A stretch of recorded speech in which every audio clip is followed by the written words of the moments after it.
Nagar corporation ఎన్నికల్లో రెండవ division corporator అభ్యర్థిగా దాసరి సాగర్ బరిలో ఉన్నారు. అన్నగారు నమస్తే. నమస్తే అన్న. అంటే ఇండిపెండెంట్గా వెళ్తున్నారు, నేను పార్టీ టికెట్ కూడా కన్ఫర్మ్ అయితే వస్తుంది అనుకున్నాం. ఏం జరిగింది? పార్టీ బీఆర్ఎస్ పార్టీ నుంచి టికెట్ కన్ఫర్మేషన్ అని చెప్పారు, మా ఎమ్మెల్యే గారు కూడా చెప్పారు. మొదటి నుంచి మేము బీఆర్ఎస్ పార్టీని కొనసాగుతాను. ఎమ్మెల్యే గారితో 2009లో టీడీపీలో ఆయన ఎమ్మెల్యే ఫస్ట్ టికెట్ వచ్చినప్పుడు టీడీపీలోనే ఉన్నాం, మేము ఆయనతోటే ఉన్నాం. 2010లో తను బీఆర్ఎస్కి వెళ్ళినప్పుడు ఆయనతోటే పోయినాం. మళ్ళీ 2014లో ఆయనతోటే పనిచేసిన, 2019లో ఆయనతోటే పనిచేసిన, 2023లో మొన్న కూడా పనిచేసిన. 20 సంవత్సరాల ప్రయాణం ఇది. 20 సంవత్సరాల ప్రయాణం గంగుల కమలాకర్తో. లాస్ట్ టైం కూడా నేను 2020లో బీఆర్ఎస్ పార్టీ నుంచి ఇదే డివిజన్లో పోటీ చేసిన, 298 ఓట్లతో ఓడిపోయినా. ఓడిపోయి కూడా ఎన్నడూ కంగు తినలేదు. పార్టీకే పనిచేసిన, పార్టీ ఏదైతే మాకు రిస్ట్రిక్షన్స్ చెప్పినావో పార్టీ మనుగడలనే పనిచేసిన. ఏ రోజు పార్టీని ధిక్కరించలేదు. ఏ రోజు మేము పార్టీలో అలిగిపోవడు కానీ లేకపోతే మాకు అది కావాలి ఇది కావాలని ఎన్నడూ అడగలేదు. రీజన్ ఏంటి? ఇక రీజన్ ఏందనేది ఎమ్మెల్యే గారికి తెలవాలి. అది నిన్న పొద్దున వరకు కూడా మాకు పార్టీ ఇన్ఛార్జ్ ఎవరైతే డివిజన్ ఇన్ఛార్జి పెట్టారు, మేము మాధవ్ అనేటాను, సత్యనేని మాధవ్ అనేటాను మాకు కాల్ చేశారు. నీకు టికెట్ వచ్చింది, ఇక మీరు పని చేసుకోండి అన్నాక వెహికల్ అరేంజ్ చేసుకున్నాం, సాంగ్స్ అరేంజ్ చేసుకున్నాం, మెటీరియల్ వచ్చేసింది, ఫ్లెక్సీలు కొట్టించుకున్నా, అన్నీ నేను రెడీ చేసుకున్నా. 12 o'clock వరకు కూడా ఓకే అన్నారు. 12:30 కూడా మాకు కాల్ వచ్చింది, ఏంది టికెట్ రావట్లేదా అని. లేదు ఆల్రెడీ పార్టీ నుంచి మాకు కాల్ చేశారు, మాకే వస్తుంది టికెట్ అని చెప్పారు. చెప్పినా కూడా మేము ఓకే అనుకున్నాం. సో ఇక 1 o'clock లేదు టికెట్ రావట్లేదని మాకు తెలిసినాక ఎమ్మెల్యే గారికి ఫోన్ చేస్తే రెస్పాండ్ కాలేదు. ఎవరికి మా పార్టీ పెద్దలకి ఇంక మిగతా వాళ్ళకి ఎవరికి ఫోన్ చేసినా రెస్పాండ్ కాలేదు. ఎమ్మెల్యే గారికి ఎన్నిసార్లు ఫోన్ చేసినా ఫోన్ లిఫ్ట్ చేయలేదు. లాస్ట్కి వస్తే స్విచ్ ఆఫ్ పెట్టిండు ఫోన్. 2 ఫోన్లు నెంబర్ ఉంటే 2 ఫోన్లు స్విచ్ ఆఫ్ పెట్టిండ్రు. స్విచ్ ఆఫ్ పెట్టినాక మాకు అర్థమైంది. మేము ఆడికి 2:45 దాకా వెయిట్ చేసినాం. ఇక వెయిట్ చేసి సరే మాకు కాదని తనతోటి ఎమ్మెల్యే గారి పార్ట్నర్లట, రియల్ ఎస్టేట్ పార్ట్నర్లు, ఇక సినిమాల పార్ట్నర్ అట, ఆయనకు టికెట్ ఇస్తారని మాకు బీఫామ్ సబ్మిట్ చేసింది. అట్లా నూతి చంద్రయ్య అని పేరు రాసి ఇచ్చేసి సబ్మిట్ చేసారు. ఏందనేది కనీసం మనం అడగలేదు, మాకు చెప్పలేదు. మేము ఏ రోజు ఎవరికి ఏం అన్యాయం చేయలేదు. ముందుకు నడుచుకుంటూ ప్రజల మధ్యలోనే ఉండి ప్రజలతోటే పనిచేసుకుంటూ ప్రజల మధ్యలోనే ఏ పార్టీ తరఫున కానీ ప్రభుత్వం తరఫున కానీ ఏ సంక్షేమ పథకాలలో కానీ ముందుండి నడిపించి చేసినాం. ఇక మాకు ఎందుకు టికెట్ ఇవ్వాలనే రీజన్ అనేది అది ఎమ్మెల్యే గారు చెప్పాలి. కనీసం సరే ఇప్పుడు ఇచ్చిన వాళ్ళు ఎవరికైతే టికెట్ ఇచ్చారో, ఇప్పుడు టికెట్ ఇచ్చిన వాళ్ళు ఎన్నడన్నా బీఆర్ఎస్ పార్టీలో పనిచేసినరా, లేకపోతే బీఆర్ఎస్ పార్టీల కార్యకర్తలకు ఉన్న బాధలలో ఏమైనా పాల్గొన్నారా, వాళ్ళకు నేనున్నాను ఏమైనా భరోసా కల్పించారా, లేకపోతే డివిజన్ల ప్రజలకు ఏమైనా మేము వచ్చి మేము ఈ పని చేస్తాం ఆ పని చేస్తాం ఏదైనా పని చేసినరా, కనీసం ఓ హౌస్ నెంబర్ ఇప్పించిరా, లేకపోతే ఓ ట్యాప్ కనెక్షన్ ఇప్పించిరా, ఓ పెన్షన్ ఇప్పించిరా, ఏది లేదు. వాళ్ళతో అసలు పార్టీకి వాళ్ళకి ఏ రోజు సంబంధం లేదు. ఇక ఎందుకు టికెట్ ఇచ్చారు అనేది అది ఎమ్మెల్యే గారు తెలవాలండి. ఓకే, మీరైతే రెడీగానే ఉన్నారు కదా, ఫుల్ జోస్తోనే ఉన్నారా, ఏదైనా డిసప్పాయింట్తో ఉన్నారా? లేదండి, మేము మంచిగానే ఉన్నాం. మేము ఇండిపెండెంట్గా మాకు ప్రభుత్వం నుంచి ఏంటంటే ఇండిపెండెంట్గా బ్యాట్ గుర్తని అలా చేశారు. మేము నిన్ననే డిసైడ్ అయ్యి ఇండిపెండెంట్గా చేయడానికి రెడీగా ఉన్నాం. మేము ప్రజలను నమ్ముకున్నాం, ప్రజలు మాకు ఓట్లు ఎత్తారని నమ్మకం ఉన్నది. ప్రజలు కూడా మా అండ ఉన్నారు, ప్రజలలో కూడా మంచి రెస్పాన్స్ ఉన్నది మంచిగా. ఎందుకంటే మేము ప్రజలతో ఇలా కొత్తగా రాలేదు ప్రజలకు. మా నాన్నగారు 1987లో సర్పంచ్ అయ్యిండు, 87 నుంచి 2001 వరకు సర్పంచ్, ఆ నుంచి 2001లో ఓడిపోయినాక కూడా మళ్ళీ 2006లో కూడా అదే ప్రజలు దీవించారు. దాని తర్వాత 2013లో కూడా మా గ్రామం ఎస్సీ అయింది. ఎస్సీ అయితే మా నాన్న దగ్గర పనిచేస్తుండే గ్రామ పంచాయతీలో జంగపల్లి మల్లయ్య అని, ఆయన పెట్టి గెలిపించినాం. నేను కూడా 2013లో వార్డు మెంబర్ గెలిచిన, ప్రజల మధ్యలో ఉన్నా. 2019లో 2020లో కూడా కార్పొరేషన్ బీఆర్ఎస్ పార్టీ నుంచి పోటీ చేసిన, స్వల్ప ఐక్యతతో ఓడిపోయినా. ఆ ఓడిపోయినా కూడా ఎన్నడూ కంగు తినలేదు. అయినా కానీ మళ్ళీ 2026 వరకు కూడా ప్రజల మధ్యలో ఉన్నా, ప్రజలతోటే ఉన్నా. మా డివిజన్లో మా యువకులు కానీ అక్క చెల్లెలు కానీ ఎవరైనా కానీ మాకు సత్సంబంధాలు ఉన్నాయి. వాళ్ళు మమ్మల్ని ఆశీర్వదిస్తారని గట్టి నమ్మకం ఉన్నది. మేము దీంతో ప్రస్తుతం మీ క్యాంపెయినింగ్ ఎట్లా కొనసాగుతుంది, మీ ప్రచారం? ఇక మా ప్రచారం ఒకటేనండి, మేము ప్రజలకు కలవాలి, డోర్ టు డోర్ ఓటర్ను కలవాలి. మా సిద్ధాంతం ఒకటే, ప్రతి ఒక్క ఓటర్ను మేము కలవాలి.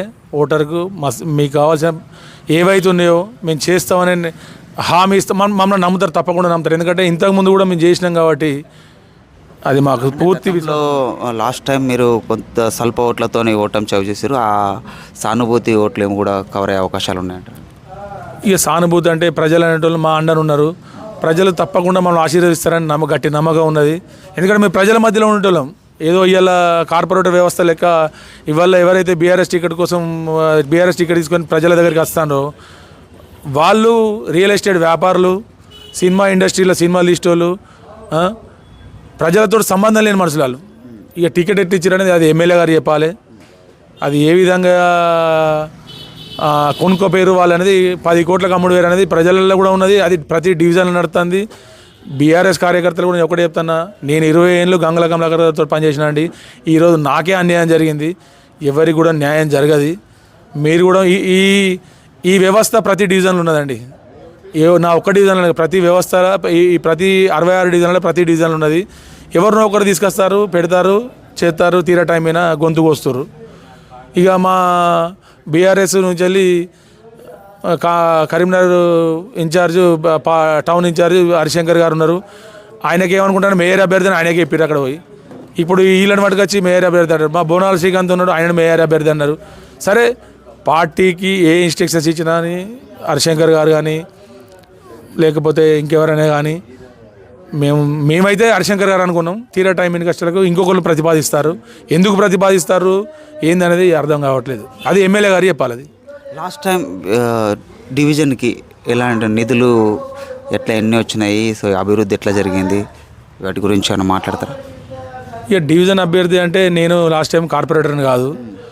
ఇంతకుముందు ఉన్న కార్పొరేటర్ ఏం చేసిందంటే మెయిన్ మా డివిజన్లో వాటర్ సమస్య, దాని తర్వాత ఇంకొక పెద్ద సమస్య ఏంటంటే శ్మశాన వాటిక.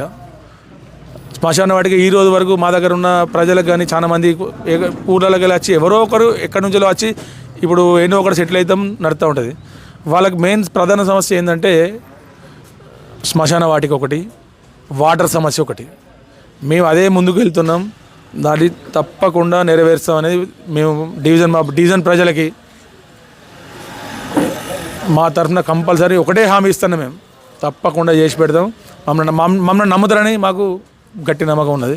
దాదాపు ఇప్పుడు ప్రస్తుతం మీరు ఏ మేనిఫెస్టోతో ముందుకెళ్తున్నారు? అంటే ఏమైనా తయారు చేశారా? ఇట్లాంటి అభివృద్ధి చూపిస్తాం, ఈ సమస్యలు ఉన్నాయి, ఏమైనా గుర్తించారా? అట్లా మా మేనిఫెస్టో ఒకటేనండి. డివిజన్ల ప్రధాన సమస్య శ్మశాన వాటిక, దాని తర్వాత నీటి సమస్య, వాటర్ సమస్య. ఈ రెండు అయితే ప్రధానంగా ఉన్నాయి. వాటిని నెరవేరుస్తాం, తప్పకుండా నెరవేరుస్తామని మా మీద గట్టి నమ్మకం ఉన్నది. ఎందుకంటే మా నాన్నగారు 20 సంవత్సరాలు సర్పంచ్ చేశారు. అందరికీ గట్టి నమ్మకం ఏంటంటే దాసరికి ఇష్టయ్య అలా కొడుకు కానీ ఏదైనా కానీ ముందు నడిపిస్తారు అనేది ప్రజలు మమ్మల్ని నమ్ముతారు. గట్టి నమ్మకం ఉన్నది కాబట్టి మేము అదే ముందుకు వెళ్తున్నాం. మేము దాదాపు ఇక్కడ ఎన్ని ఓటర్స్ ఉన్నాయి? ఎంత 5000 ప్లస్ ఎంత? రెండో డివిజన్లో 5748 ఓట్లు అండి. మేజర్ ఓట్లు ఎవరి ఉంటాయి? అందరి ఉన్నాయండి.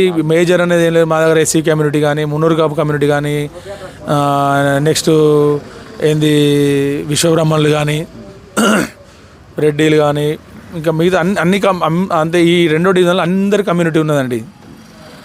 సో మీరు ప్రస్తుతం ఇప్పుడు మహిళలకు కానీ యువతకు కానీ ఏమన్నా స్పెషల్గా చెప్తున్నారా? ఇది నన్ను ఆశీర్వదిస్తే నేను మహిళల కోసం, యువత కోసం ఇట్లాంటి నేను చేస్తాను అన్నట్టుగా ఒకటేనా మహిళలకు ప్రభుత్వం నుంచి వచ్చే ప్రతి ఒక్క సంక్షేమ పథకం మహిళలకు మేము ఇంతకుముందు రేషన్ కార్డులు కానీ, పెన్షన్లు కానీ మా తరఫున ఏది ఉన్నా కానీ ఇప్పటివరకు రేషన్ కార్డు సమస్య ఉండే ప్రతి ఒక్క దగ్గర రేషన్ కార్డు ఇప్పించినాం. మేము మా లెవెల్లో మా దగ్గరికి వచ్చిన వాళ్ళు ఎవరైనా కానీ రేషన్ కార్డులు, పెన్షన్లు కానీ చేయించినాం. అదే నమ్మకంతో మేము ఇంకా ముందుండి ఇంకా ఏమైనా ప్రభుత్వం నుంచి వచ్చిన నిధులు ఏవైనా కానీ తప్పకుండా చేసి పెడతాం. ఇంతకుముందు కూడా మేము బీసీ బంధులో కూడా మా దగ్గర ఉన్న విశ్వబ్రాహ్మణులకు కానీ మిగతా వాళ్ళకి ఎవరికైనా కానీ బీసీ బంధు కూడా ఇప్పించినామండి. ప్రభుత్వం నుంచి వచ్చిన సంక్షేమ పథకాలు తప్పకుండా చేస్తాం. మేము రెండవ డివిజన్ నుండి దాసరి సాగర్ అంటే ఏదైతే రాజకీయ నేపథ్యం కలిగిన కుటుంబం నుంచి వచ్చాను, ప్రజల కష్టసుఖాలు, అభివృద్ధి అనే విషయాలన్నీ చిన్నప్పటి నుంచే నేను నేర్చుకున్నాను మా తండ్రితో అన్నట్టుగా చెప్తున్నారు. సో డివిజన్లో కూడా లాస్ట్ టైం ఏదైతే స్వల్ప ఓట్లతో ఓటమి చవి చూసారో ఈసారి ప్రజలు అర్థం చేసుకుంటారు. నాకు నా వైపే ఉన్నారు, రానున్న రోజులలో నన్ను ప్రజలు ఆశీర్వదిస్తారని చెప్పి నాకు పూర్తి నమ్మకం ఉందన్నట్టుగా ఫైనల్గా ప్రజలతో ఏం చెప్తారు మీరు? ఒకటేనండి, మా 2వ డివిజన్ ప్రజలకు ఒకటే చెప్పేది, దయచేసి మాకు ఒక అవకాశం ఇవ్వండి. మేము ప్రజల మధ్యలోనే ఉన్నాం, ఏ రోజు పక్కకు జరగలేదు, అమ్ముడు పోయేటోళ్ళం కాదు. మేము తప్పకుండా ప్రజలకు న్యాయం ఏ సంక్షేమ పథకాలు వచ్చినా మేము తప్పకుండా ప్రజల మధ్యలో ఉండి నెరవేరుస్తాం. దయచేసి నేను నిలిచి ఉండేది స్వతంత్ర అభ్యర్థిగా బ్యాట్ గుర్తండి. దయచేసి అందరికీ పేరున ఒకటే చెప్పేది, బ్యాట్ గుర్తుని ఓటేసి నన్ను ఆశీర్వదించగలని మా డివిజన్ ప్రజలకు ఒకటే కోరుకుంటున్నా. అక్క చెల్లెళ్ళకు, అన్నదమ్ములకు, అందరికీ ఒకటే, మహిళలకు అందరికీ ఒకటే కోరుకుంటున్నామండి, బ్యాట్ గుర్తుకు ఓటేసి గెలిపించునని నేను సవినయంగా అందరికీ తెలియజేస్తున్నాను. ఉంది. సో రానున్న రోజులలో నన్ను ప్రజలు అర్థం చేసుకుంటారు, ఆశీర్వదిస్తారు అంటూ ఆయన నమ్మకాన్ని వ్యక్తం చేస్తున్నారు. మరో కార్పొరేటర్తో మళ్ళీ కలుద్దాం. చూస్తూనే ఉండండి. Subscribe today Telangana.